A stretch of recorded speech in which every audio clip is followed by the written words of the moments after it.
Hey, everybody. The episode today is with Michelle Kuei. She's an award winner, international speaker, and visionary behind Elevated Life Coaching. She is an author and certified visibility marketing coach. We had great conversation about visibility marketing, connections with your clients, really being yourself and showing up in the messaging for your business.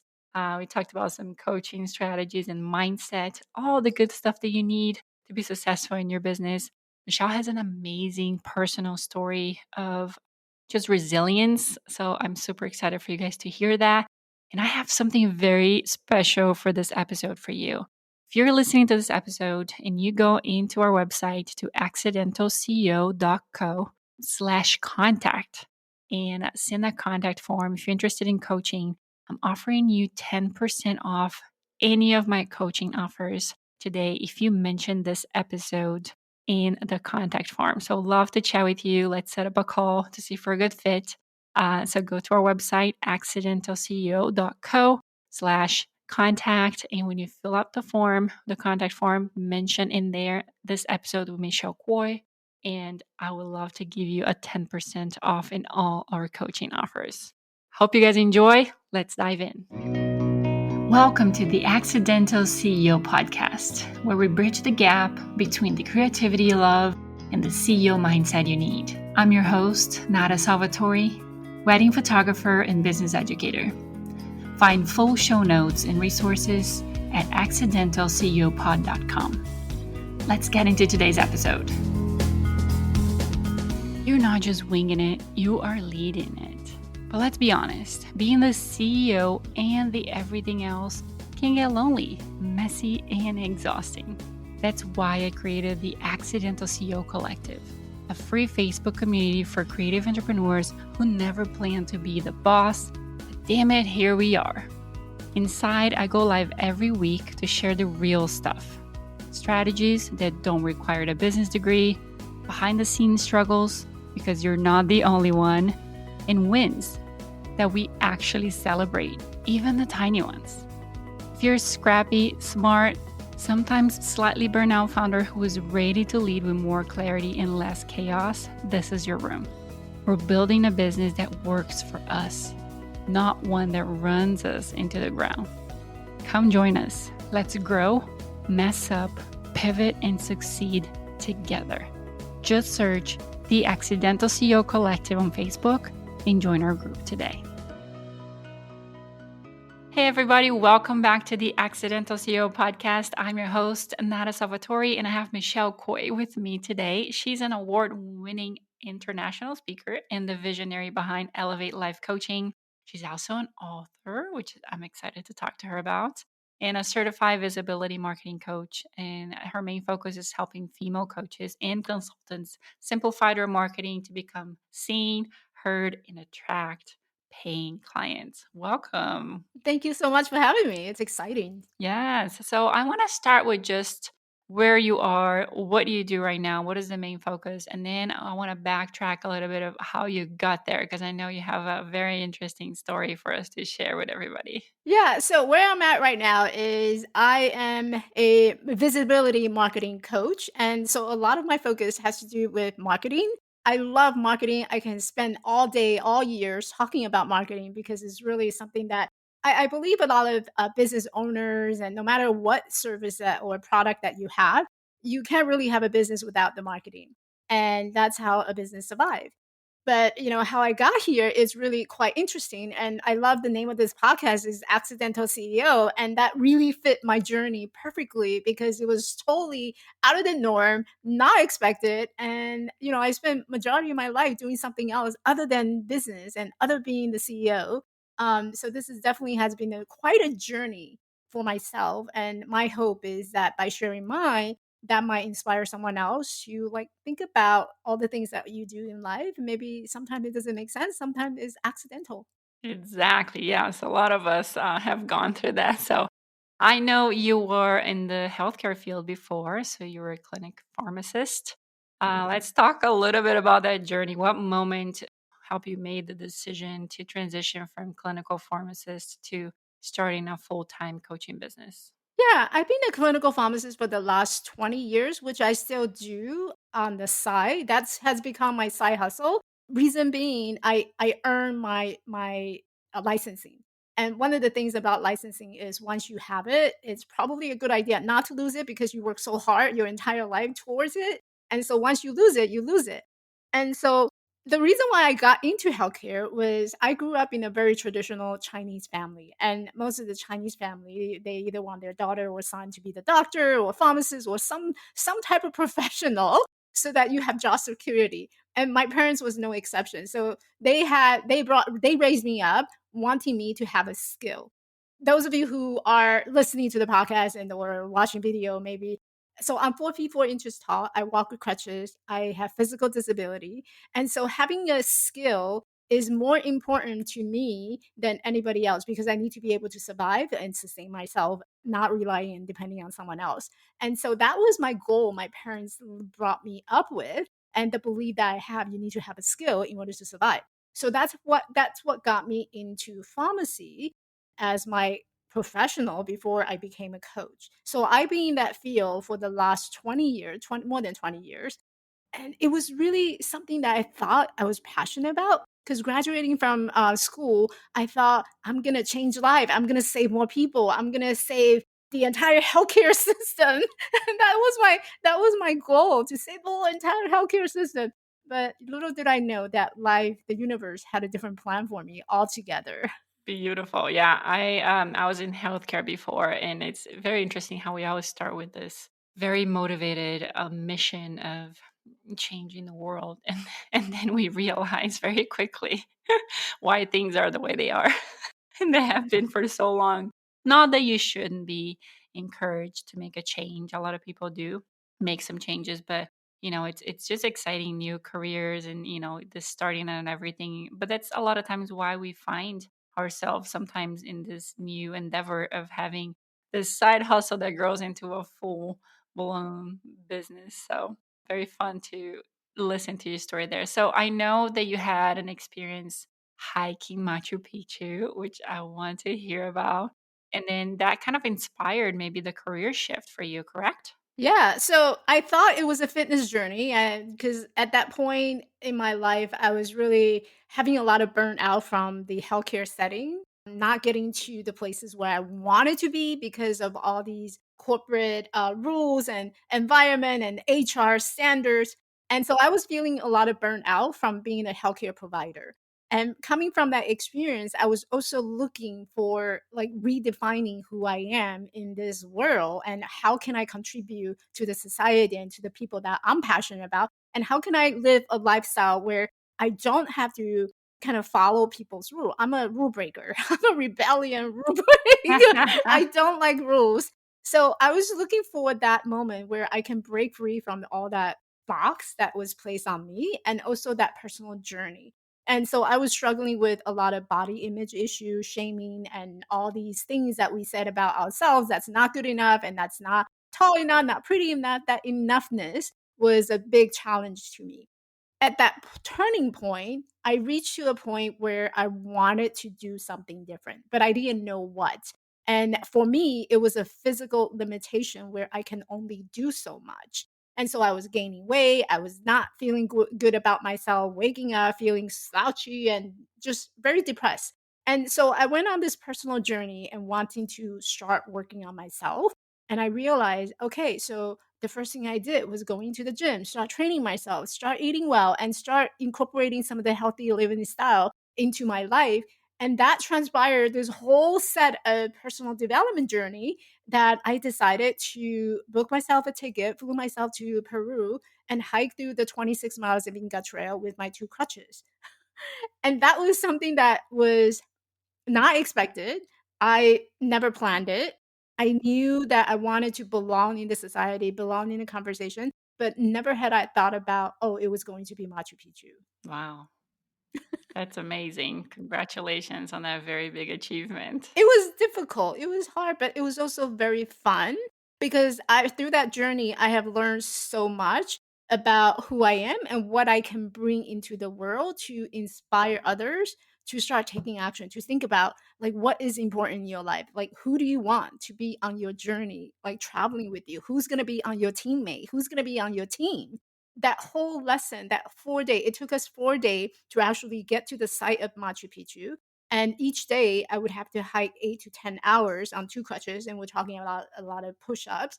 And on that journey, I was thinking, oh my gosh, this is something that I really, really passionate about, that I actually have a purpose, a reason to be here, that I have these wonderful teammate who's there to champion me, to celebrate me. That feels good. How can I get more of that? And so that led into life coaching, got into the coaching certification, and it started to have this whole set of, like you said, the side hustle turned into a full business. Yes, that's amazing. I love that. Thanks for sharing that story with us. What are some of the biggest challenges you faced when you started your coaching business, and how did you overcome them? I think the biggest challenge I had was I didn't have a followers. I didn't have a good audience. I didn't have places where people would rally behind you and say, I'm here to celebrate you. I love everything that you put out. I'm actually going to sign up with you. So getting client was one of the big challenge, right? Because I spent 20 years in healthcare and people come to me to solve their problem. Never had I had to go out there and I say, hey, I have this great service. Would you like to do it? And it was the selling part that was really what I was struggling with, and getting the clients to book a call with me to actually show them that I can do this and I can make an impact in your life. And so the selling part and getting to the marketing part was the big challenge and big struggle for me when I first started out. I don't have the audience. I don't know what I was selling them with. I don't know who to sell it to. So a lot of it is finding out these pieces and putting the missing pieces together. Ah, amazing. How did you figure all of that out? Because that's probably something that a lot of us can relate to. Starting, you feel like you have a good amount of things to share and teach, but then you're like, who am I going to teach this to? Who am I going to share this with? You don't have that audience. You don't have that, the people that trust you yet. So, how did you overcome that obstacle? I think initially it was very frustrating. And again, it was accidental that I stumbled upon that, oh, when you start talking about your personal transformation, you actually find pieces that allow you to connect with your audience. So a lot of how I got into this coaching business has to do with sharing your personal journey. How did you overcome? So we call it a hero's journey, right? How did hero become a hero? A hero had to struggle with something, and that hero found a mentor who also come along the journey and start helping that person. And so mine was exactly like a hero's journey, but I was not the hero. I was the hero, not the mentor. I was trying to figure out like which way do I go. So a lot of what I did was I started to share my story of how I conquered Machu Picchu. I was dealing with this physical disability. I was dealing with this negative self-talk mindset. And then, so in that moment, when I start using the negative self talk, it kind of rang the bell for a lot of people. They're listening to, oh, negative self talk. I get that. I also have that. So initially, my pitch line, my 30-second pitch line was I help negative self talker to overcome their self doubt, to have confidence. So that got the ball start rolling. And I discovered the avatar. I discovered, oh, here's my niche statement. Here's who I help and with what. And so that got my business going, because by then I was doing a lot of one on one coaching, life coaching, and I started to recognize a pattern. And a lot of coaches and entrepreneurs and consultants, and this is kind of like the path that you would start to take, right? You figure out a way to connect with your audience, find out what they need, and then you take that and to develop a program or service or a product that would actually serve their needs. So that's how I got started, just by sharing my journey. And through that journey, through that stories that I just told about the Machu Picchu, about the physical disability, about having the courage to do things, that start to resonate and that start to get the ball rolling. So there's power in sharing your personal story. Yes, storytelling and marketing is huge for sure. How do you guide your clients now if they are not sure how to connect with their audience? Maybe they're like, just like you, like, I, in the beginning, I'm not sure who I'm talking to. How am I going to get this message across? Is there a specific way you guide them through this process? I like to encourage them to be themselves. And I think it's true. A lot of us are building a business based on a personal brand. And nowadays a lot more company and businesses are going after building that personal brand. And the personal brand is powerful, but personal brand is based on your personality. Right. Each one of us, we probably do the same thing. We're coaches and now being other business owners or coaches, but at the end of the day, what makes us different and stand out is the personality that we bring up to a call or when we're talking and chatting with somebody, when people read a piece of our copy or messaging, our personality needs to shine through that external thing that we put out. It's a vehicle. So when I work with clients, the first thing I notice is their personality. Are they outspoken? Are they going? Are they happy? Do they like exciting things? And if that is you, why are we hiding behind this like AI generated copies or messagings, or when you go onto the live you have to like dress up? And what if you just be vulnerable and just be who you are, and maybe it doesn't need to be perfect. It could be the my first video would looks really crappy, and that's okay because God gave people a chance to get to know me. So I think bringing your personality is such a huge piece that a lot of especially newer coaches and entrepreneurs and consultants, they're missing out that piece. They forget who they are when they became a business owner. Yeah, exactly. I think, just reminding ourselves that people want to connect with other people and they want to relate, they have something to relate. So it's okay to be able to share who you are out there. And obviously there's, you can still be professional and have some boundaries and how much you share. There's oversharing, and that's professional connecting with your clients in a personal level. So there's definitely a line there, and I understand that. But I think a lot of people are just afraid to even share anything or be themselves just because they think they're already on the other side of that line, and they're not. We're sharing our struggles or being real and sharing our wins and hoping that other people can connect and join us in the journey. And sometimes sharing can be dangerous too, because when we're sharing, it's like taking a stand on a belief, and it's something that we strongly have, right? So there's also that hesitation, that fear of, if I take a stand, whether it's online or in person, am I going to upset some people? And the point is, your service, your product is not for everybody. So it's okay that some people just don't buy into it, which is fine, right? We all have our preference and our liking. So if we're not going out there to offend everybody on purpose. But when you're doing from the point of love, from the point of empowerment, it's a different story, right? It's a different way of expressing yourself and letting the people to invite them to come in and know who you are. And that is a strong connection that becomes a loyalty in your brand. And that's actually a plus because it allows you to draw in more clients than ever possible when you take a stand. Absolutely. Yeah. Yeah, we had a conversation with a group of people in a mastermind last week, and there was somebody in the group that was, wanting to share this experience. She felt very strongly about it, but she was afraid that that was gonna make some people upset. But she actually felt like she had to share it from a teaching standpoint, not to shame whoever that interaction was with, but to teach other people. And so we had this whole conversation about, why is it okay to do that even if you upset a few people, because you're coming from a teaching perspective, you're not trying to shame anybody. But also, if those people are upset about it, why do you need them to be in your community? Are they your client? Are they somebody that's going to work with you? At the end of the day, they're probably not anyway. So it's completely okay to not please everybody all the time.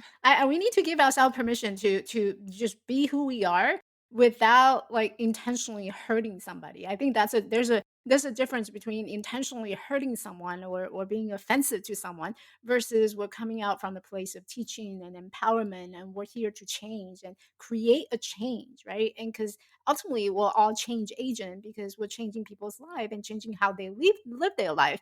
And so in order to do that, sometimes you do have to point out the point of view that they may not realize that this is what they're struggling with.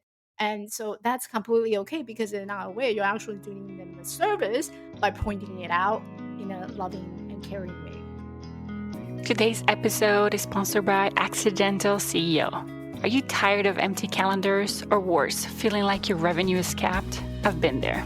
The truth is, it's insanely frustrating to feel like you're doing everything the experts recommend but never seeing real results for yourself. Stop trying to follow someone else's path. Your business superpowers are completely unique from every other entrepreneur in your area. Let me help you find the key to unlock your wildly profitable business strategy.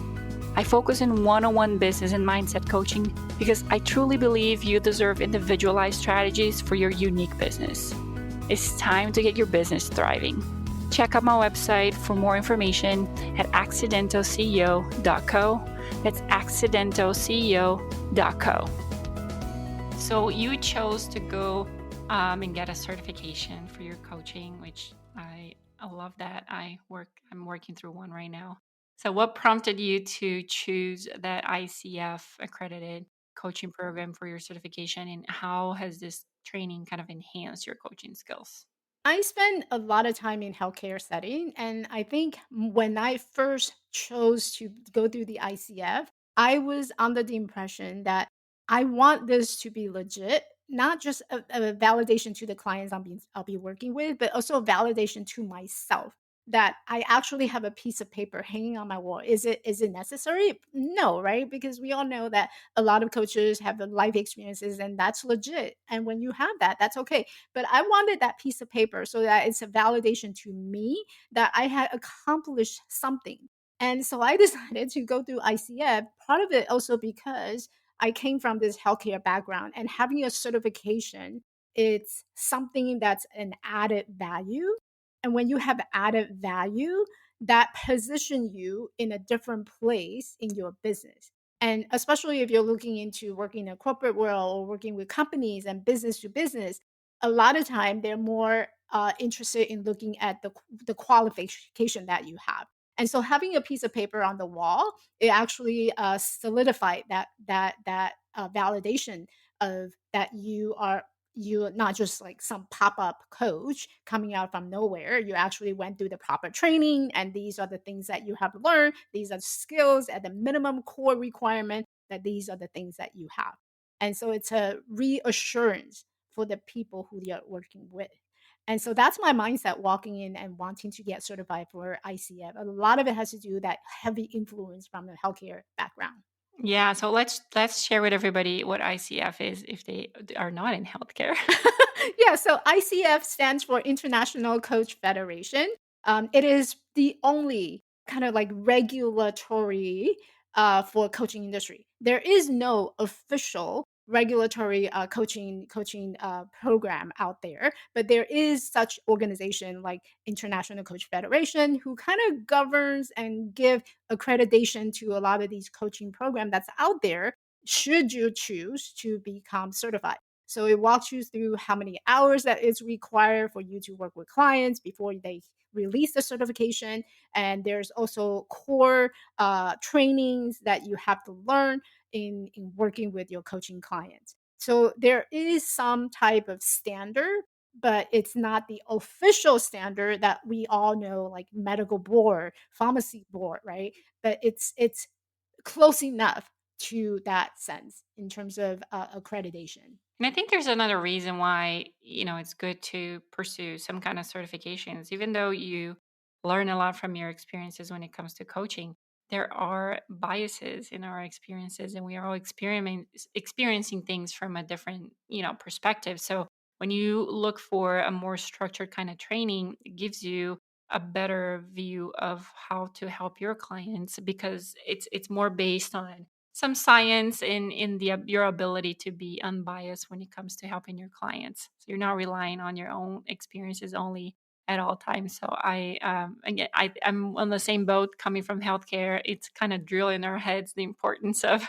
having some official training. So 100% agree on that. Yeah, and it also important that because we're working with people, and people are important, and I value the connection, and people. We're dealing with people's life. We're change agent. We're changing people's life, and in that sense, I do feel that it is important to allowing the client to reassure them that hey, I had the proper training. just like they wouldn't go to any doctor in the market, they would go to doctor who are board certified. Can you talk a little bit about visibility marketing, like what that is and how you use that to help your female coaches and consultants kind of become more seen and heard in their industry? Yeah. So a lot of my clients are in that first year to third years in their coaching business journey, and they're just freshing out and they're not quite sure how to get their business going, how to market themselves. And this whole idea of marketing is such a myth, right? I have to do a sales funnel. I have to do this. I have to do that in order to call it a marketing. But in reality, marketing is really about building relationship. And the first step in building that relationship is your client needs to know where to find you. And that has a lot to do with visibility, right? If you keep hiding behind the screen or if you keep hiding behind the fear of I can't do live, I can't do this, then your business is never going to get going, get started, and you will never be able to scale it. In order to scale to a larger level, you probably need to do a lot more than what we're doing here, right? You need to speak more, larger stage, larger audience. So that has to do with visibility, being able to express yourself in the way that people can connect with you on a personal level, on a business level. And those are important elements to get your message out. And once you have that visibility, it's about how do you create marketing strategies and incorporating those marketing strategies in your day to day business life so that you can actually walk away from it and focus on what you're really passionate about, which is coaching. And so I think it's important, and a lot of coaches don't realize this, a lot of business owners don't realize this, that they're focusing a lot just solely on the business aspect of how do I get this legit to start running my business plan, my LLC, my solopreneur, the tax, the accountant, all that stuff. But then there's also that other piece where you need that marketing piece in order to keep this business sustainable, to keep it going, to start running in the first place. And so that's how I work with clients to help them to get started and also help them to scale because they're increasing their visibility, because they're speaking more, because they're expressing themselves, because their copy is resonating with their clients, and therefore they start getting that consistent flow of incoming client coming to them because they're out there and expressing it. All right, so I want to jump into talking about your book a little bit. So, your book, Perfectly Normal An Immigrant Story of Making It in America. You share your personal journey. How does immigrant experience influence your coaching philosophy? Because I'm, again, on the same boat. I came from Brazil, so have all kinds of fun stories that I share with people all the time about my journey, but love to hear more about yours. Yeah, I think one of the commonality for a lot of immigrants is that we have resilience. Resilience in us, it's such a powerful tool in business because a lot of things that we run into business require that resilience, right? It's about facing the failure, but not letting the failures define us, but actually becoming coming back stronger and even better. And that's the common thread that I see a lot of immigrants and including myself have. So my book, Perfectly Normal and Immigrant Stories of Making in America, it's basically a memoir of how I was born in Taiwan and I grew up in a military home. My dad belongs to the military and my mom was a housewife. So I grew up in a very structured way of doing things. There's the bed. Make your bed in the morning. There's this dining table. You eat dinner at table, right? So it's a very structured way of how I live my life. And I think a lot of it I also brought it into how I structure my business. I like structure. I like systems. I like things that's organized in place so I can find them at a different time and different place. And when I talk to people, it's very structured. I make sure I show up on time. I make sure I greet people. And they're just the little tiny elements that I grew up with that really shows and demonstrate. And I brought it into the way that I do my business. And so the book too, the journey of how I grew up in a village home, a military village home, and how my parents brought me up, and then the accident happened. So I had a car accident when I was 11, and that's what causes this disability. And that accident basically didn't make me paralyzed, but I end up having to walk with two crutches, and I spent 4 years in a rehab hospital growing up. So my life, half of my life probably spent, it's really ironic, right? Because I spent my majority of my life in a hospital setting, basically, starting from when I was very little. And I thought hospital was the place that where I was gonna end up retirement. The book then went into my adulthood, how I was doing a lot of body shaming and the failures of relationship and just the inability to connect with people made me felt really small and invisible. And so going into this life coaching and having to work on personal development journey, it was also a way for me to start recognizing my own gift, knowing that, hey, I have a voice. And if I were to just step out of my comfort zone and bring this out to the world, who knows what the possibility would be. So it was a way for me to feel invisible going into this whole visibility because being visible is a beautiful thing. You share your message, you share your passion, and people, it's very contagious. And you can see that from people's expression and how they connect with you, how they feel about being around you. And so the book talks a lot about how I was overcoming that journey of playing small, being small, to a place where I feel empowered, I feel possible, I feel that this is something that others should have in their life, and maybe they don't. And I would like to hand that book to them. So publishing that book was actually another funny story because then I was like struggling. I have the book in my hand, but who do I sell it to? Yeah, so that went into this whole marketing journey of how do I find my place in this business world to get to share that message. So a lot of I think universe just has a plan for all of it, right? It's accidental, but it also has a hidden plan for all of us, what where we need to be. And most of the time, where you are is exactly where you need to be. Absolutely. I feel like we're soul twins. There's so much of our journeys are the same. It's hilarious.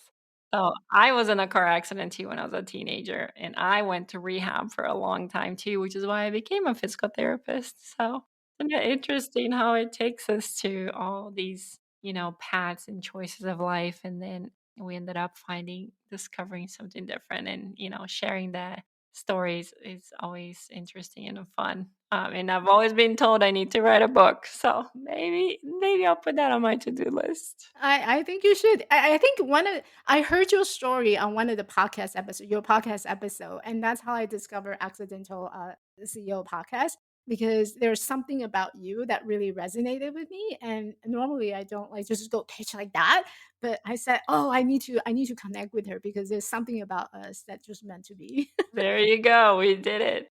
I wanted to share a little bit about the profitable coach formula. What does that mean, and how does that help coaches become more successful? Yeah, so I created Profitable Coach Formula because exactly where I was 5 years ago when I first started out, I was struggling with the knowing who my audience is and what my message is and what my service and product and offer is. And all that took me a good chunk of my time figuring out and putting all the pieces together. So I created the Profitable Coach Formula so that coaches don't have to spend and waste extra time and money to trying to figure out all these missing pieces on their own. And one of the big part and what's really unique about the profitable coach formula is about the marketing piece. So it's a marketing online coaching program where I teach you how to utilize the content marketing. So every piece of content that you're seeing that's out there that you whether you create it on social media or podcasts like this or a blog post that you're writing, those pieces of content should really be your 24/7 sales force for you. So if you're not good at selling, then let your content be the spokesperson for you so that your client can see who you are, what you're selling, and how it's going to benefit them so that they will ultimately sign up with you. So I created that program. It's an online coaching program where I walk the coaches from zero to basically their I describe it as I'm putting a coaching business into a box, wrap it up, tie a bow on it, and hand it over to them. Very cool. Yeah, I like that concept a lot. It's always good to have some good structure around it. And just like any other business, you sometimes you just start and you're excited about it, but then you need to have some more direction to make sure that things are clear. So I love that you have that structure for your Yeah. clients. I like structures. Yeah, no rules, but plenty of structure, right? Plenty structures, no rules. I love that. So you've been featured in pretty big outlets right there, like the Los Angeles Tribune and Fox. So talk to us a little bit about what advice would you give to other entrepreneurs that are looking to gain some media exposure for their business? I think the biggest tip I have for everyone who's looking for media exposure is you wanted to look at your current event and also look at your stories. The story that you bring into the media's attention should be something that's relevant to the current event. So that's say there's a lot of people experiencing burnout right now because all the situation and all the weathers, the condition. So people are experiencing a lot of burnout. And can you take out a piece of your story where you also have this burnout issues and you have a different way of dealing with it, a different perspective? And that's something that media, a lot of medias and news outlets, they're looking for these new idea, and people are constantly looking for these new ideas, right? So if I can bring you on and you said, well, I got two tips, just two way of how you can deal with burnout, then they're more likely to invite you to their show than not. So look at what is it that you are helping to solve. So what is the big problem that you're helping people to solve? And what is that unique perspective that you can bring in that feels like an entertainment to people, but also be educational? I like to call this business the edutainment because we're really in the education piece of the business, but also there's the entertainment. You don't want to be boring. You want to be actually entertaining, right? So no matter whether it's on podcast or on a TV show, you do want to bring that personality and make it fun, make it a good experience for people. And so that's my tip for if you're looking for like to pitch to news outlet, podcast, or anything that you to increase your visibility. Think about what is it a different unique perspective about the problem that you're solving, and media love to hear that. Yeah. Do you remember what were the things that you shared about when you were on those two shows? Yeah, so one of the things that I share is about choices. So I talk about how to turn your worst day into your best day. And my worst day was the day that I had the car accident, and my best day every day after that car accident has been my best day. And the reason why I was able to do that is simply because of choice. And so what I do is I bring Skittles. I don't know if you know the Skittle. You would open up and it's a taste of rainbow. And the reason why I brought the Skittles, as a demonstration is because when you open up and pour the Skittles in your hand, there's so many different colors, right? But our mind, sometimes when we have that scarcity mindset, we're thinking about, oh, there's no black color, oh, there's no blue color.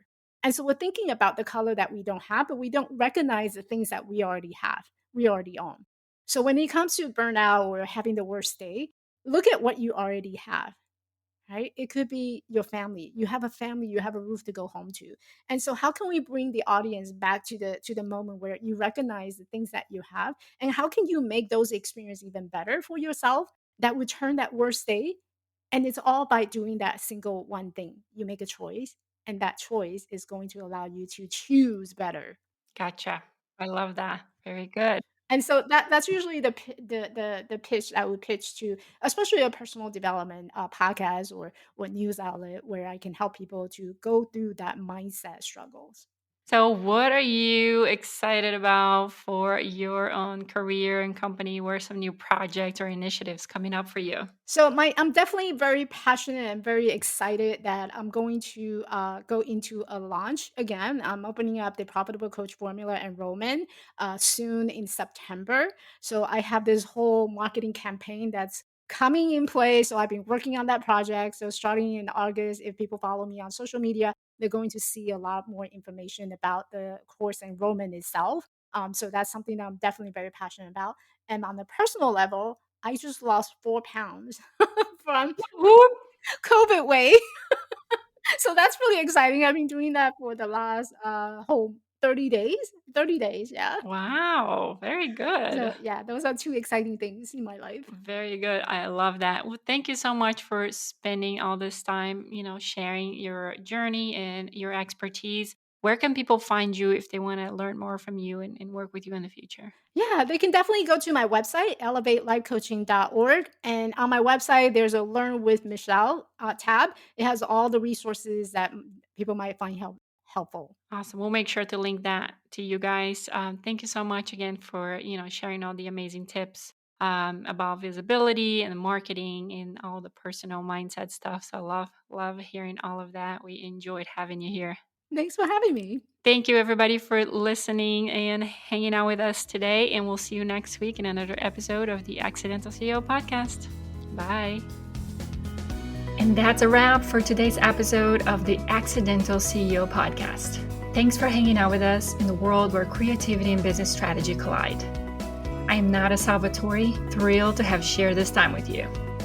Remember, every episode is a step closer to mastering the art of being an accidental CEO. So don't miss out. Hit subscribe, drop us a sweet review, and spread the word to your creative tribe. Your next big breakthrough could be just one episode away. Join us next time for more insights, laughs, and actionable tips. Keep pushing boundaries, dreaming big, and embracing the beautiful chaos of entrepreneurship. Here's to make magic happen in your business and beyond.